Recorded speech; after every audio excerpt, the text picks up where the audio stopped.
Hello and welcome to this edition of FiTV. I'm your host, Brad Swanson. We are coming to you from what is the first day of the 2020 legislative session. I'm joined today by Doug Wheeler, President and CEO of the Florida Ports Council. Doug, welcome to FiTV. Great, glad to be back with you, Brad. All right, listen, I know there's a lot of stuff going on. Everyone's, talking about the leader and the President of the Senate and the Speaker of the House and the governor's speech, but what's going on with ports? What's going on with ports in general? Well, look, in general, we're looking forward to the next 60 days with the legislators in Tallahassee to continue the dialogue that we want to see continued investment in our infrastructure at our seaports and make sure that we're continuing to reap those benefits for the state that those investments generate.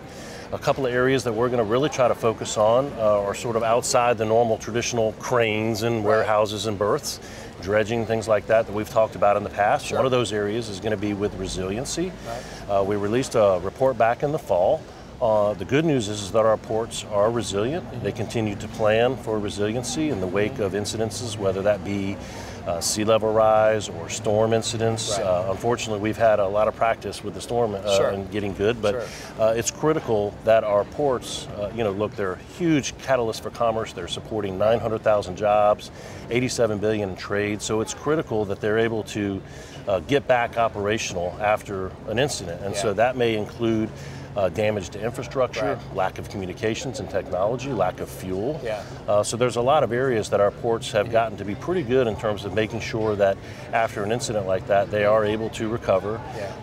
And so, for example, our ports recently entered into a very innovative memorandum of understanding with each other to provide support and assistance after a storm. Well, let's talk. Let me ask you a question real quick. So I think the average Floridian really feels a port shutdown during a storm more than they ever would something else affecting a port, because ultimately fuel dries up, shipping dries up, so many things that are our everyday life. And I think that when you talk about resiliency, that everyday Floridian, when we talk about policy, that is the constituent issue that nobody forgets for a long time. Touches everybody.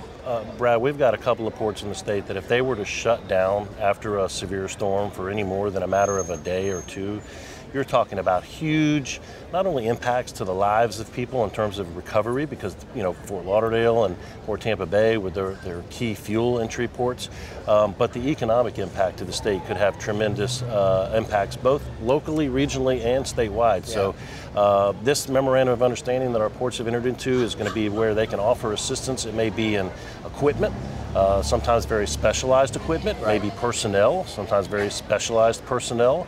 Our ports are working with their local governments and their utility providers to harden electrical technology at the port, working to make sure that those fuel ports get power restoration priority. So the good news is that literally our ports are leading the nation when it comes to resiliency. Yeah, I mean, you think about it, we've got a $1 trillion economy, Doug. I mean, these storms really do affect us in the long haul, and these ports, have been known for a long time by many governors, including this one, that they are just an enormous economic development engine as they're working at normal and the world-leading pace that they work at every day. No question. I'll tell you, there's a new opportunity that we're going to start having conversations with this session for our ports, and that's relative to alternative fuels.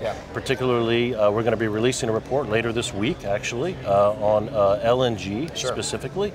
This is an area we're seeing tremendous expansion. Florida is already leading the nation, particularly our ports are leading the nation, and we have an opportunity to really expand that role, not only from an export product, but from a deployment from a maritime vessel. So in Jacksport, for instance. Jax, they led on those first LNG-powered Four vessels. home-ported LNG-powered vessels. Carnival, we're releasing their newest and largest and LNG-powered vessel, which we home-ported at Port Canaveral. So there are opportunities, but that takes investment, it takes infrastructure, it takes planning, and that's what we're hoping to discuss with these elected officials over at the Capitol. Well, it's so important. We're so grateful with our partnership, FiTV, and with the Florida Ports Council to keep our viewers up to speed on infrastructure that probably not your everyday Floridian thinks about unless they work there or depend on it. but so vital to our economy, and I think your leadership and the leadership of everybody involved in those ports through the Ports Council, having that presence here in Tallahassee is so important. So we thank you for keeping us and our viewers up to speed on ports. You know, I'm a bit of a transportation nerd myself. You are. We both are. And we're just glad that you guys continue to crank out very valuable reports to inform the legislature on good next steps. Appreciate the opportunity to come share that news. Thanks, Doug. Appreciate you coming on.